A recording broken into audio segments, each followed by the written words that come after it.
Assalamualaikum warahmatullahi wabarakatuh. Pada sesi kedua ini kita akan bahas Internet of Things terkait dengan jaringan atau network.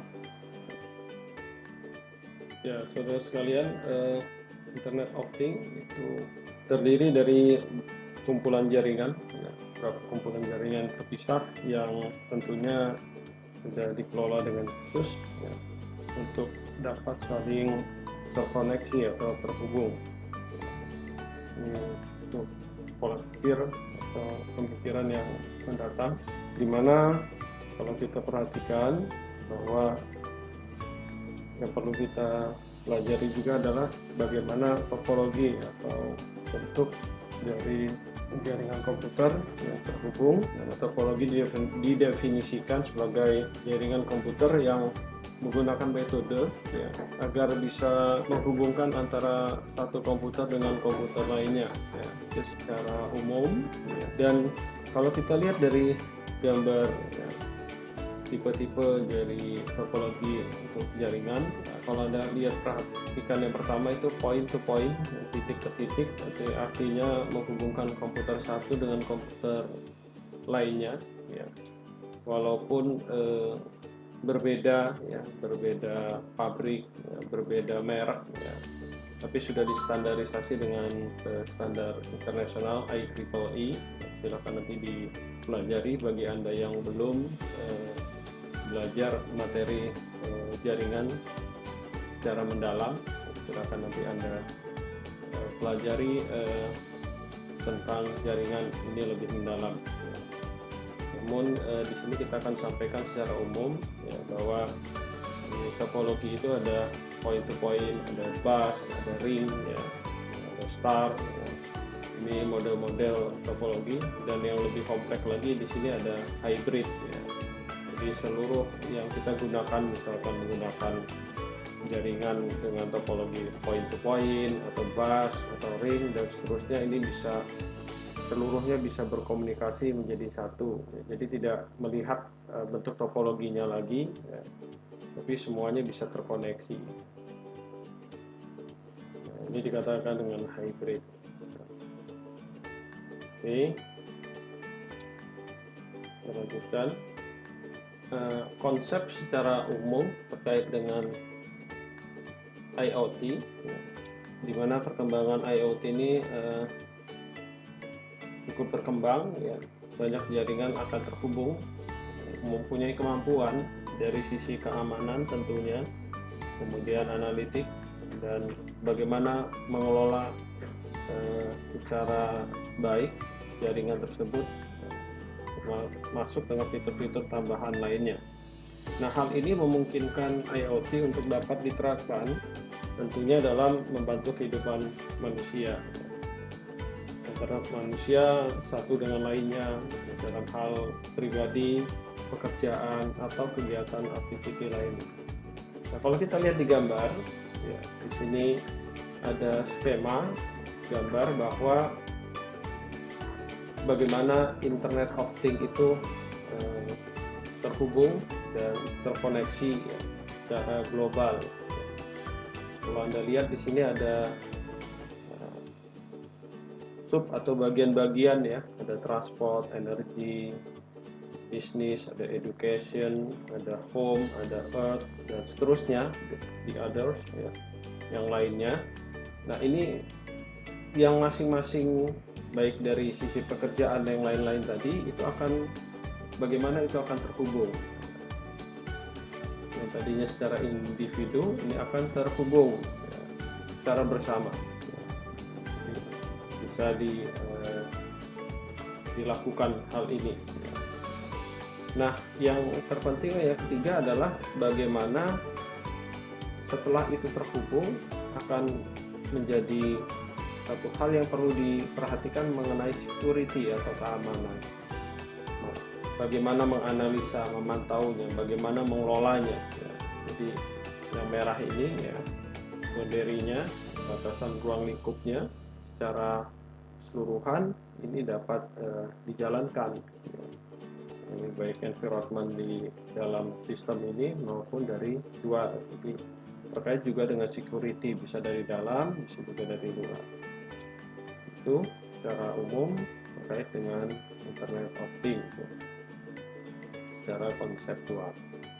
Selanjutnya terkait dengan kebijakan. Nah, kita tahu bahwa pengetahuan ini sering berubah-ubah ya. Begitu juga tentunya berdasarkan kebijaksanaan atau kebijakan dari pemegang. Nah, tidak lekang oleh waktu. Semuanya ini berawal dari bagaimana itu data didapatkan atau diperoleh. Nah, kalau kita lihat dari gambar ini, bagaimana kita melakukan hosting, data itu di hosting atau dikirimkan melalui di sini lewat diilustrasikan menggunakan cloud ya. Tentunya kita tahu ada provider, ada yang mungkin Anda kenal dengan istilah web hosting atau bagaimana data-data Anda, aplikasi Anda di hosting melalui dunia maya atau internet. Kemudian karena terkait dengan cloud ya, bagaimana juga data itu ya setelah di hosting tadi dikelola ya, jadi dalam satu pengelolaan ya, sumber data menjadi database ya tentunya, kemudian nanti dikelola ya, di manage ya. Bagaimana data itu didapatkan, di share ya, dibagi, diedit dan seterusnya, bagaimana hak aksesnya ya, terkait dengan data tersebut gitu ya, bagaimana security-nya, kemudian dan seterusnya mungkin yang terkait dengan pengelolaan ini ya, keseluruhan. Selanjutnya bagaimana itu data itu tadi yang sudah dikelola gitu ya, di report ya. Report bermacam-macam ya, ada berdasarkan individu, ada berdasarkan pesanan atau permintaan, atau tanpa diminta itu udah otomatis ya, atau secara periodik. Nah, itu juga dikelola ya. Bentuk-bentuk laporan bermacam-macam jenisnya ya, bisa disajikan ya. Nah, selanjutnya di sini ada services ya, jadi bagaimana setelah itu dikelola ya, bagaimana tentunya dilakukan pemeliharaan ya. Pelayanan di sini, service di sini ada ya, tentunya juga terkait dengan pemeliharaan ya. Baik secara tingkatan dari sisi administrator, kemudian operator juga, dan juga tentunya admin di dalam hal ini ya. Mungkin itu ya, terkait dengan kebijakan, karena bisa saja data yang dimasukkan itu tentunya berdasarkan aturan atau rule yang sudah disepakati ya. Nah, ini terkait dengan kebijakan dan juga tentunya dengan hukum yang berlaku ya. Karena setiap negara mempunyai hukum, mempunyai aturan ya terkait dengan kebijakan masing-masing dalam pengelolaan hal ini. Selanjutnya ya, kalau kita perhatikan bahwa ada gambar ini ya, segitiga ya, piramid ini ya. Kalau kita perhatikan di gambar itu ada yang di bawah less important, kemudian yang paling atas itu more important, artinya sangat penting ya. Ini dari sisi datanya yang ini yang paling bawah itu tidak terlalu penting, bahasanya seperti itu ya. Nah, ini terkait dengan di atas benefit to humanity, artinya makin ke atas ya, karena dia lebih penting ya, lebih bermanfaat ya, dari sisi pengelolaan dan seterusnya. Kalau kita lihat dari ini gambar ini, bahwa dimaksudkan adalah data yang dilakukan oleh tingkatan operator dan seterusnya, itu yang mengakses mungkin beberapa orang saja ya, dari level-level manajemen ini gitu ya.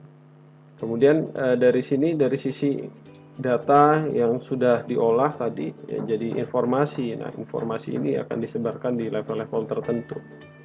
Nah, ini ada basis pengetahuan, knowledge ya. Nah, berdasarkan basis pengetahuan, data tersebut yang sudah diolah menjadi informasi, tentunya akan diolah lagi dengan pengetahuan yang lebih mendalam berdasarkan referensi-referensi yang terkait. Nah, ini sudah tingkatannya mungkin lebih ke level kepentingan baik individu atau umum, ya, akses dan seterusnya. Ini mungkin lebih diperketat. Terkait dengan paling atas ada wisdom, kebijaksanaan, kebijakan. Nah, ini biasanya levelnya level pimpinan, ya. Makanya datanya yang disajikan mungkin sedikit, tidak terlalu banyak, ya. Karena data ini sudah sangat penting, ya, dari sisi keputusan, ya, kebijakan. Jadi data-data ini, ya, yang makin ke atas itu makin sangat berarti, ya.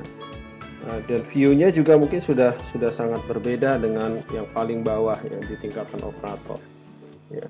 Karena ini terkait dengan keputusan atau kebijakan dalam pengambilan keputusan terkait dengan data yang didapat, gitu, ya.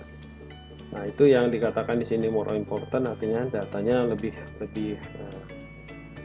kompleks, dari sisi view-nya juga lebih sederhana, tapi dari sisi keputusan ini lebih sangat penting, gitu, ya. Dan itu terkait dengan koneksivitas jaringan terkait dengan IoT untuk kebijakan. Oke, selanjutnya manfaat dari IoT adalah yang pertama resource sharing, ya. Jadi saling berbagi, ya, sumber, ya. Baik itu kalau kita perhatikan di gambar, ini ada gambar awan atau cloud, ya. Nanti kita bisa mengakses, siapapun bisa mengakses, ya. Tentunya dengan asumsi bahwa seluruh komponen atau things, ya, atau benda, ya, ini atau barang ini sudah ditanamkan modul IoT-nya. Jadi semua bisa diakses berdasarkan tadi, ya, hak aksesnya, kebutuhan dan seterusnya. Nah, ini bisa dimanfaatkan, ya. Jadi bisa saja kita dari kantor mematikan lampu atau menghidupkan TV, atau sebaliknya mematikan TV atau mematikan lampu, ya, itu ilustrasinya. Berbagi sumber daya. Selanjutnya terkait dengan reliabilitas yang dikatakan tinggi, ya, terkait dengan penyimpanan data, ya. Bagaimana data itu disimpan? Dimana kita tahu bahwa dengan hard copy atau data-data yang terkait dengan berkas, gitu, ya, ditumpuk dalam filing kabinet dan seterusnya, ya. Nah, ini akan sangat berbeda dengan pengumpulan data menggunakan teknologi, ya, penyimpanan data berbasis komputer ini, ya. Kalau kita lihat ilustrasinya, ya, di kotak, ya, menyatakan bahwa data yang sudah didapatkan, ya, kemudian diolah, kemudian disimpan di penyimpanan, ya. Nah, ini berbagai macam bentuk, ya. Jadi kita tidak perlu membutuhkan filing kabinet atau lemari, ya, berkas yang jumlahnya banyak, ya, itu bisa diwakilkan dalam pemampatan data, gitu, ya, diwakilkan menggunakan teknologi ini. Jadi cukup sangat bermanfaat, gitu, ya. Kemudian dari sisi keuangan, ya, menghemat uang, ya. Kita tahu hal ini juga makin ke depan, ya, penggunaan uang, ya, terkait dengan data itu makin lebih hemat gitu ya. Dan mungkin banyak ada yang asumsikan kita gratis gitu ya mengakses atau menyimpan data ya, misalkan ada di Google Drive atau contoh yang lainnya gitu ya. Dengan hanya memiliki alamat email ya, yang sudah ditentukan dengan akses ditentukan, kita melakukan dengan free ya. Kita tahu sebelumnya kita mungkin pernah membeli ya perangkat-perangkat yang terkait dengan penyimpanan data gitu ya. Dengan adanya teknologi-teknologi ke depan itu tentunya keuangan ini sangat membantu kita untuk dapat berhemat.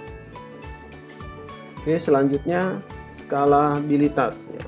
Nah, ini ada kemampuan dimana untuk meningkatkan kinerja sistem secara bertahap sesuai dengan beban pekerjaan tentunya. Nah, di sini terkait dengan beban pekerjaan makin kita kenal dengan istilah prosesor ya. Untuk mengakses data, mengolah dan seterusnya, silakan nanti Anda pelajari lebih mendalam tentang apa itu prosesor gitu ya. Tapi dikatakan bahwa itu otaknya komputer, kalau di kita diilustrasikan dengan otak manusia ya, untuk berpikir, menyimpan ya, memori dan seterusnya gitu ya. Nah, ini kalau kita lihat di gambar ilustrasi prosesor, ini mengakses ke seluruh unit-unit, kemudian ditanamkan di dalam komputer itu ada prosesornya. Jadi bisa dikatakan hampir 24 jam ya, dia tidak berhenti ya, kalau manusia seperti itu. Nah, jadi itu terkait dengan prosesor. Tapi kalau di komputer ada yang sampai dual prosesor ya, sampai terlalu kompleks ya, hingga untuk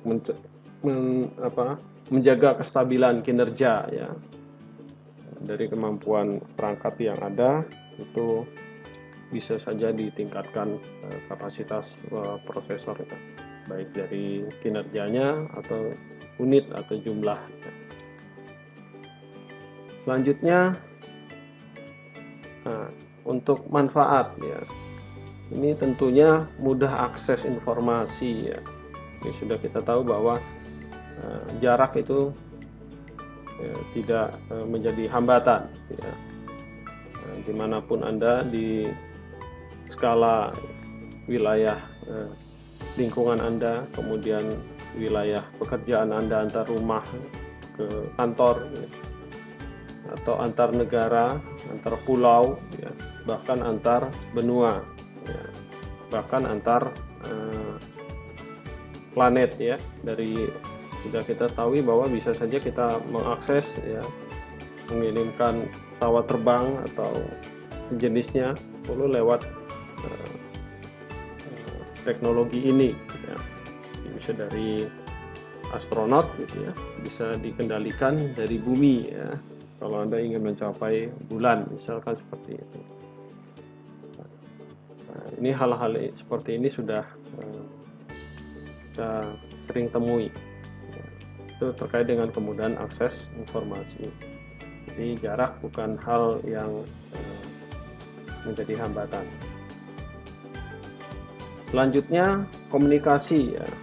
Bagaimana kita berkomunikasi ya, ini pola komunikasi juga dari manual, dari hal-hal yang terkait dengan teknologi IoT ini sudah mulai ya, menjadi hal yang umum dan tidak asing lagi bagi kita, bahwa bagaimana kita mengirim surat misalkan. Nah, ini sudah ada electronic mail, kita singkat dengan email. Kemudian bagaimana kita melakukan chatting ya, berkomunikasi ya, secara teks ya, bahkan menggunakan video ya, bisa seperti telekonferensi gitu ya. Nah, jadi antar A dan B, bahkan bisa juga dengan grup gitu ya. Kita bisa melalui jaringan chatting ya, baik secara video call ya dan seterusnya. Dan juga terkait dengan contohnya adalah TV online ya, kita juga sering melakukan atau mengakses itu. Nah, ini dimungkinkan dengan teknologi IoT. Mungkin masih banyak contoh lainnya, nanti silakan dicari literaturnya atau referensi lain, contoh-contoh yang terkait manfaat dalam penggunaan IoT. Ya. Silakan nanti dicari di jurnal atau referensi lain sebagai tugas tambahan. Oke, selanjutnya kemampuan evolusi ya. Jadi penting untuk kemajuan manusia ya. Jadi, hal ini dikatakan bahwa evolusi IoT ya, bagaimana kita dapat merasakan ya,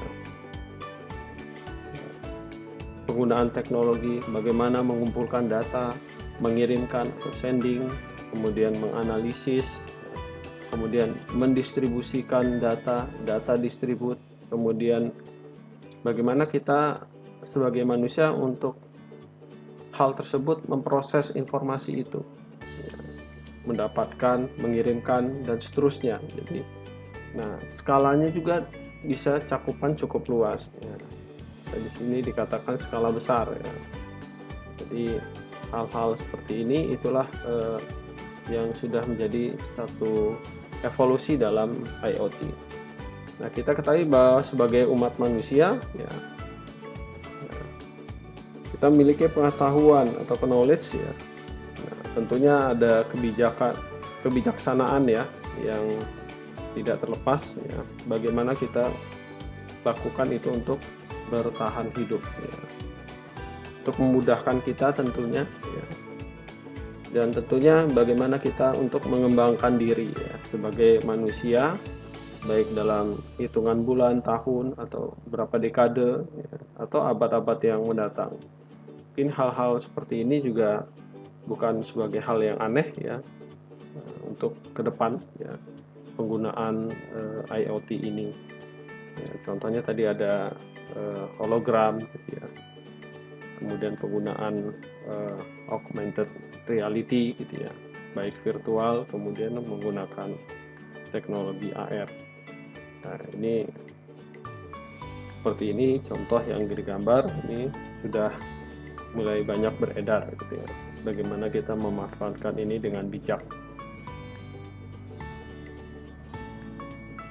Adapun contoh ya, contoh untuk implementasi dalam hal IoT dicontohkan penggunaan mobil ya, pada mobil ya memiliki banyak jaringan ya, untuk mengontrol fungsi mesin gitu ya. Fitur keselamatan, seat belt, kalau Anda naik kendaraan nanti tidak menggunakan seat belt, nanti ada alarm yang berbunyi dari sekian detik kita mobil itu berjalan. Atau pada saat digunakan menghidupkan mesin, seat beltnya tidak digunakan langsung menyala alarm. Nah, itu seperti hal-hal seperti itu. Kemudian bagaimana kita berkomunikasi, ya, jadi tidak menggunakan HP, tidak kita pegang lagi langsung otomatis ya, kita jawab gitu. Atau seperti itu ya, contoh lainnya banyak sekali ya, dapat kita pelajari gitu ya. Nah, ini terkait dengan kendaraan mobil ya. Nah, ini mobil ya, seperti gambar berikutnya ada bisa di darat dan di udara. Jadi bagaimana mobil ini didesain ya, menggunakan fitur-fitur dan teknologi tertentu yang didesain akhirnya jadi multifungsi, bukan hanya mobil itu untuk di darat tapi juga bisa jadi mengudara ya, jadi bisa terbang. Dan bagaimana kita juga sudah melakukan GPS ya. Jadi kalau ingin mengendarai ya, tanpa kita kendarai, kita tentukan titik tujuan kita ya, tanpa kita memegang setir atau dan seterusnya, otomatis nanti kendaraan itu akan menuju di titik yang sudah kita tentukan ya, ilustrasi seperti gambar. Oke, selanjutnya nah ini mungkin ke depan kita nggak tahu kalau sopirnya itu robot gitu ya, ya bukan manusia lagi yang mengendarai gitu ya. Hal-hal seperti ini juga sudah mulai banyak dikembangkan ya. Dan bahkan kendaraan tanpa driver atau tanpa supir, penggunaan penggunaan AI ya. Bagaimana kalau kendaraan satu dengan lainnya berdekatan, ada sensornya dan seterusnya. Jadi seluruh komponen yang di kendaraan tersebut sudah ditanamkan teknologi yang berbasis AI, Artificial Intelligence ya. Jadi semuanya kedetek ya, baik kalau ada kendaraan yang lebih dekat gitu, antara kanan dan kiri dengan kendaraan yang di bawah itu akan ada sensornya, bunyi alarm gitu ya, jaraknya sekian yang distandarkan, depan dengan belakang gitu ya, dan seterusnya. Bagaimana kalau kendaraan kosong ingin mendahului, itu sensor-sensornya sudah ditanamkan.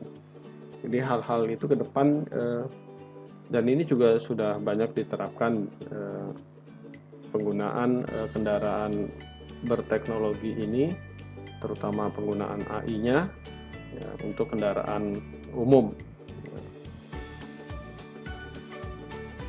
Oke, contoh lainnya pada bangunan, ya, baik komersial dan perumahan. Ya, tentunya kita lihat di sini ada sistem kontrol yang sudah dipasang di rumah tersebut atau di bangunan tersebut. Ya, bagaimana kalau pemanas ya, atau ventilasi, gitu ya. Bagaimana pendingin udara, ya. Itu kalau suhu udara di dalam, begitu ada manusia yang masuk ke dalam, suhu manusia itu dibaca bahwa suhu kita badan lagi kepanasan, mungkin AC-nya langsung menyala dengan suhu membuat kita jadi adem ya, artinya kondisinya kita jadi lebih nyaman gitu ya masuk rumah tersebut ya. Begitu juga dengan telepon, kalau berdering gitu ya, otomatis kita tanpa memegang teleponnya, dengan suara kita juga bisa kita jawab langsung ya telepon tersebut gitu ya, tanpa harus menunggu mengambil telepon ya. Itu bisa saja dilakukan gitu. Terkait juga dengan keamanan ya, bagaimana dengan security yang sudah ditanam di pintu atau di jendela, ada sensornya ya, atau di pintu pagar bahkan gitu ya. Kalau kita masuk ke rumah, biasanya kita ada, kalau kita bertamu atau ke rumah-rumah tertentu yang sudah menggunakan teknologi ini ya, itu juga sudah banyak kita temui. Begitu juga dengan lampu dan lainnya. Jadi ini contoh penggunaan bangunan komersial. Jadi kalau misalnya ada penginapan ya, berteknologi, dan juga bisa dipasang di rumah kita ya. Sudah ada di pasaran ya untuk fasilitas penggunaan teknologi ini. Silakan Anda akses saja di internet ya, alat-alat atau barang-barang yang sudah menggunakan IoT untuk kita bisa manfaatkan di rumah kita atau di lingkungan kerja kita atau di bangunan yang ingin kita gunakan. Oke. Selanjutnya ini contoh penerapan IoT terhadap makhluk hidup. Dicontohkan di sini katakan di dunia IoT bahkan sapi pun akan terhubung ya. Jadi ini mungkin kalau kita perhatikan bahwa ini adalah cuplikan atau dari yang saya kutip ya, berdasarkan dari sebuah laporan khusus di Economics yang berjudul Augmented Business ya. Jadi di sini menggambarkan bagaimana sapi itu dipantau, diilustrasikan di gambar ya. Di sini sudah ditanam chip, sudah dipasang di tubuh, ditanamkan di tubuh sapi atau di kupingnya ya, dipasang chip tersebut gitu ya, untuk mengontrolnya gitu ya. Nah, ini terkait dengan perusahaan startup ya di Belanda ya, yang menanamkan sensor di telinga ternak ya, sapinya. Jadi bagaimana bisa menghitung atau kendala apa saja yang terjadi di lingkungan sapi atau bahkan di sapinya, perkembangan dan seterusnya, itu memudahkan ya untuk memantau kesehatan sapi, melacak pergerakan sapi ya, kemudian dagingnya, beratnya, dan seterusnya gitu ya. Nah, ini dengan melakukan ini tentunya peningkatan dan kualitas ya dari sapi itu lebih terjaga dan lebih mudah bagi kita manusia ya tentunya untuk memonitor, mengontrol. Jadi nggak perlu kita mengecek satu-satu gitu ya, karena datanya sudah terkolek secara otomatis ya dengan menggunakan teknologi sensor ini. Tujuannya selanjutnya cara kerja ya dari IoT ya, Internet of Things ini mengacu pada komponen utama ya, 3 elemen di sini katakan dari arsitektur IoT sendiri. Yang pertama yaitu terkait dengan things atau barang fisik ya. Tentunya barang-barang tersebut baik printer, TV, yang lain-lainnya itu sudah dilengkapi modul IoT atau sudah ditanam embedded ya. Juga modul tersebut kalau kita lihat di gambar ini menggunakan wireless ya, jadi tanpa kabel, jadi terkonek ya. Kita sudah bagaimana kita juga sudah sering melihat mencetak ya data tanpa kabel melalui printer gitu ya, atau dari jarak lantai 1 ke lantai 2 dan seterusnya, itu memungkinkan sekali ya. Bagaimana juga kita menghubungkan atau mencari data menggunakan HP ya, atau kamera sekarang juga sudah ditanam dengan modul IoT, dan banyak contoh lainnya. Silakan nanti dicari referensi. Ini terkait dengan fisik atau barang dari benda-benda yang dilengkapi dengan modul IoT. Nah, dari modul ini ya yang sudah ditanam tadi tentunya akan terkoneksi ya, terhubung satu dengan lainnya melalui jaringan internet. Jadi silahkan nanti dibaca bagaimana komponen A, atau nanti kita akan lihat juga ya, bagaimana itu akan terhubung ya. Tadi juga sudah dijelaskan di konsep jaringan di awal ya. Kita lanjutkan di jaringan internet ya. Di sini kalau kita perhatikan bahwa ada hal yang perlu dibutuhkan ya untuk bisa koneksi dengan jaringan internet ya.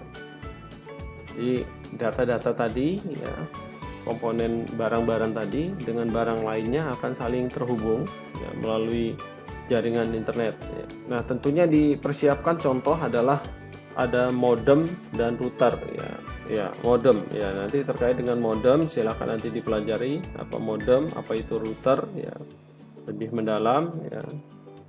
Nah, cari literaturnya ya. Ini contohnya ya, menggunakan router atau modem untuk mengakses ya perangkat agar terkoneksi ke internet ya. Itu salah satu perangkatnya.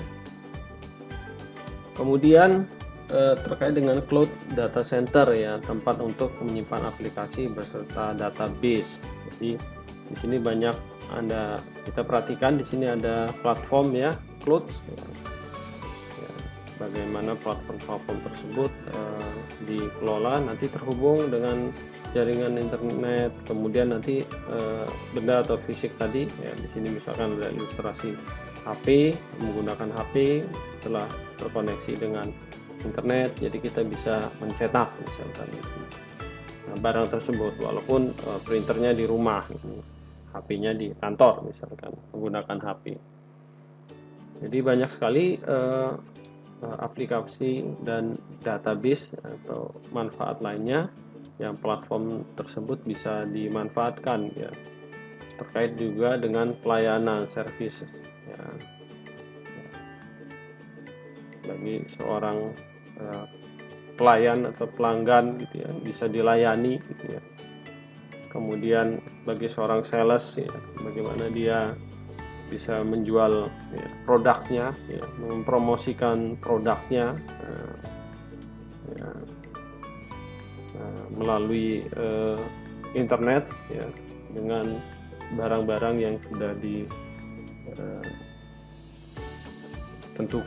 ya, apa yang mereka akan jual atau mereka promosikan gitu ya. Ini terkait dengan untuk seorang sales ya. Begitu juga dengan marketing, pemasaran gitu ya. Bagaimana memasarkan produk gitu ya. Ini juga dimungkinkan menggunakan IoT ya. Jadi nggak perlu kita keliling gitu ya. Bagaimana kita memasarkan ya, produk-produk itu ya. Biasa kita juga kenal dengan istilah e-commerce ya, dan seterusnya ya. Marketing ya, bagaimana produk-produk itu dipasarkan. Dan juga tentunya dicontohkan menganalisa ya, menganalitik menggunakan platform-platform tertentu ya, hasil penjualan ya, atau apapun itu yang bisa mewakilkan untuk dianalisa ya. Jadi ini secara global cara kerja dari Internet of Things, di mana produk atau barang tersebut yang sudah ditanam ya, menggunakan modul IoT, menggunakan teknologi wireless ya, terhubung ke jaringan internet, dan dengan penggunaan platform ya, tertentu yang tentunya diakses melalui cloud ya, dapat memanfaatkan jaringan internet tersebut dan juga dapat terhubung dengan things tadi, barang secara fisik ya, baik menghidupkan, menjalankan dan seterusnya ya. Aktivitas itu sangat memungkinkan ya. Jadi itu pola kerja dari Internet of Things secara umum ya. Oke, rekan-rekan, terima kasih atas perhatiannya. Saya ucapkan assalamualaikum warahmatullahi wabarakatuh.